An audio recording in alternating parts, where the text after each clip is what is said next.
मध्य प्रदेश से एक बड़ी खबर यहां पर आई है। बांधवगढ़ टाइगर रिजर्व में उस वक्त हड़कंप मच गया जब संदिग्ध हालत में 7 हाथियों की अचानक मौत हो गई और अब उसके बाद अब तक 7 हाथी जो हैं उनकी जान जा चुकी है। सभी हाथी जंगली हाथी हैं। झुंड में शामिल कई और हाथियों की हालत भी गंभीर बताई जा रही है। पोस्टमार्टम के लिए हाथियों के शवों को जबलपुर भेजा गया है। टाइगर रिजर्व में आला अधिकारियों के साथ STSF और AIG NTCA की टीम है। वहीं कान्हा और पेंच रिजर्व से भी एक्सपर्ट की टीमें जो हैं वो यहां पर बुला ली गई हैं। Wild life crime control bureau Delhi ने भी एक जांच कमेटी बनाई है। तो पहले खबर आई थी संदिग्ध हालत में 4 हाथियों की मौत की और उसके बाद 3 और हाथियों की मौत की खबर यहां पर सामने आई है।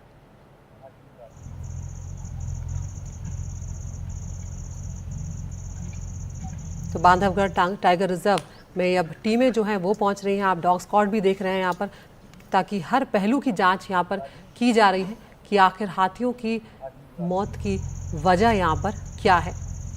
हम रुक कर रहे हैं हमारे सहयोगी अनुराग द्वारी का, जो हमारे साथ इस वक्त जुड़ गए हैं। अनुराग, क्या कुछ जानकारी इस वक्त आपको मिल रही है यहाँ पर, क्योंकि ये अपने आप में बेहद दुखद है। यहाँ पर हाथियों की एक बड़ी तादाद है, 50 से ज़्यादा की तादाद में यहाँ पर हाथी हैं और ऐसे में 7 हाथियों की मौत हो जाना अपने आप में बहुत बड़ा मामला है। बिल्कुल, और बहुत दुखद भी है अदिति। जैसा आप और हमारे दर्शक जानते हैं कि मध्य प्रदेश में हाथियों की जो तादाद थी वो बिल्कुल ख़त्म हो गई थी। तो जो छत्तीसगढ़ का कॉरिडोर है वहाँ से हाथी आते हैं और इस वक्त माना जा रहा है कि 60 से 70 हाथी मध्य प्रदेश में विचरण कर रहे हैं।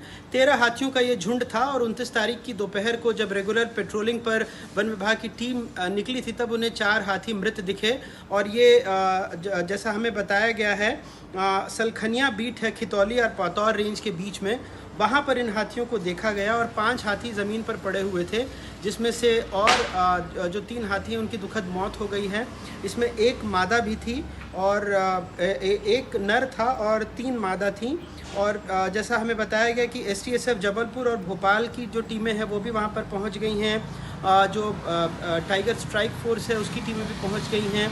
घायल हाथियों का इलाज जारी है और अभी हमें जो बताया गया है उसके मुताबिक अगर जो सरकार की तरफ से बताया गया है कि जो पोस्टमार्टम है वो जो डॉक्टर हैं, वेटनरी डॉक्टर्स हैं, वो कर रहे हैं। कान्हा और पेंच से भी जो टीमें हैं वेटनरी डॉक्टर्स की वो वहाँ पर पहुँच रही हैं।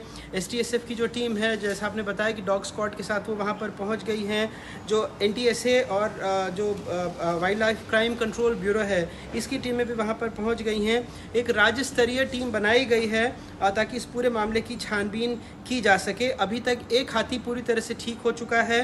जो 2 हाथी हैं वो इस पूरे झुंड में, 13 के झुंड में, वो ठीक है, उनको कोई दिक्कत नहीं हुई है और 7 हाथियों की मौत हो गई है।